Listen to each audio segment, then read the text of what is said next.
السلام عليكم، ازيكم حبايبي؟ عاملين ايه؟ لو عندك لبن رايب ومش عارفه تعملي بيه ايه، تعالي اقولك على مقادير القرص الطريه، حلوه جدا والطعم مفيش احلى من كده. بسم الله الرحمن الرحيم. كيلو لبن رايب، 250 جرام قشطه، ده قشطه وش اللبن او ممكن اي قشطه متوفره عندك، 100 جرام زبده، وحوالي ربع كوبايه زيت. طبعا احنا في الشتاء، فعلشان القرص تخمر معايا على طول وما تاخدش وقت، شغل على المكونات دي كلها النار كده يا دوبك، بس المكونات دي تبقى دافيه شويه علشان القرص تخمر معايا على طول وما تاخدش وقت. وطبعا هبقى مهديه النار جدا وهقلب علشان ما يلزقش ولا يتحرق. انا بس عايزاه دافي، مش هسخنه قوي. زي ما انتوا شايفين كده انا دفيت المكونات زي ما قلت لكم، بس لو هتلاحظوا هتلاقي اللبن بيعمل حتت كده، فانا هعمل خطوة اضافية بتبقى حلوة جدا، علشان اللبن لو عملنا القرص على كده هيعمل حتت كده في القرص ومش هيبقى حلو. فانا بعمل ايه بقى؟ ممكن تضربيه في الخلاط في الخطوة دي، او ممكن لو عندك هند زي ما انا هعمل. هنقول بسم الله الرحمن الرحيم. زي ما انتوا شايفين المكونات بقت ناعمة معايا جدا اهي.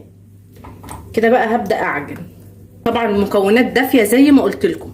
هضيف معلقتين كبار خميرة، معلقة سكر كبيرة، نص معلقة صغيرة ملح، ومعلقة صغيرة بيكنج باودر. وهقول بسم الله الرحمن الرحيم، وهقلب المكونات دي تاني مع بعض كده، وهديها ضربة كمان، وهنخل الدقيق. بسم الله الرحمن الرحيم. بسم الله الرحمن الرحيم. هبدأ أعجن. بسم الله ما شاء الله ما شاء الله.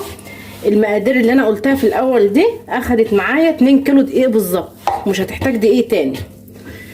طبعا كل دقيق بيختلف، فممكن تاخد دقيق اقل شويه، حاجه بسيطه، او اكتر شويه على حسب ما تلاقي العجينه معاكي. عجينه القرص بالذات لان فيها اقدام كتير، بتعمليها كده ايد كده وايد كده، ما بتعجنيش كده زي البيتزا والحاجات التانية، لحد ما تلاقيها نعمت معاكي خالص. زي ما انتوا شايفين انا ما عجنتش فيها كتير، زي ما قلت لكم عملت ايد كده وايد كده لحد ما هتلاقيها طريه معاكي خالص. وده القوام المظبوط للقرص الفلاحي، ومش هتعجني ولا تلتي فيها، ايد كده وايد كده كده خلاص. وفي بقى اضافه حلوه جدا اتعلمتها من حماتي ربنا يديها الصحه، بتيجي بعد ما نعجن بسم الله وتضيف حوالي 4-5 معالق سمنه كبار كده.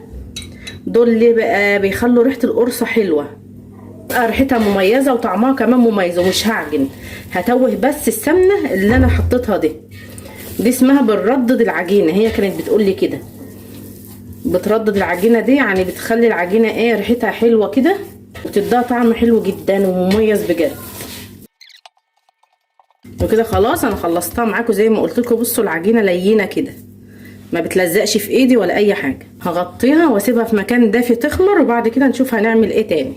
دي معايا بقى حته عجوه بنشتريها طبعا قوارب، وانا بقطعها كده. بسم الله هجهزها على ما العجينه تخمر علشان ما اضيعش وقت. بتبقى ناعمه كده، لو حباها خشنه ماشي، لو عايزاها اللي هي بتبقى بلح رطب دي ماشي، طبعا على حسب ما انت عايزاها. هضيف عليها حوالي معلقتين سمنه كبار، خلى في الميكرويف دقيقه بس تفك، وبعد كده اشكلها. لو ما عندكيش ميكرويف هتعملي الخطوه دي على البوتاجاز في طاسه على النار او حله، وهتسيحي العجوه بالسمنه.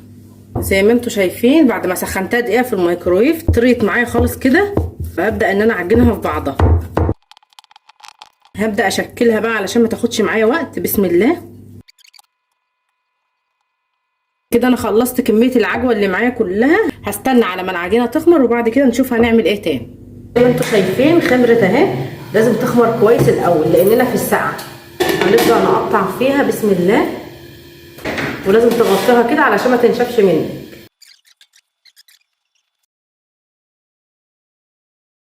زي ما انتوا شايفين انا كورتها كلها كده ومغطيها بفوط علشان ما تنشفش. هبدا اخد اول واحده عملتها بسم الله وهفردها كده. هعمل اللي بالعجوه الاول.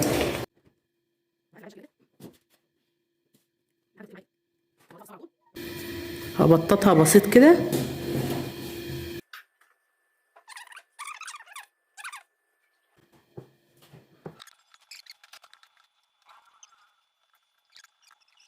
زي ما انتوا شايفين انا فردت اول صاج، هنسمي الله بسم الله الرحمن الرحيم، وهفتح فتحتين كده بساط علشان اعلم القرص اللي بالعجوه تبقى مميزه يعني.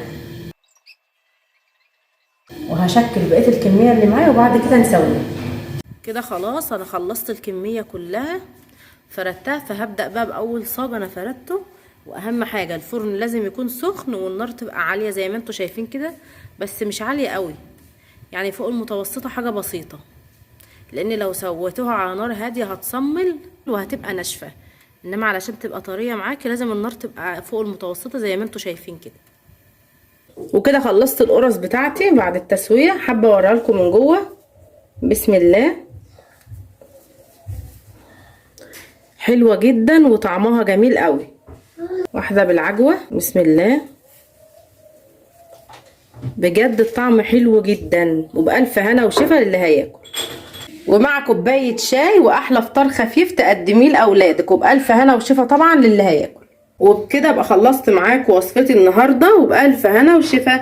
لو عجبتكم الوصفه بتاعتي ما تنسوش تدعموني بلايك واشتراك في القناه علشان يوصل لكم كل جديد. مع السلامه.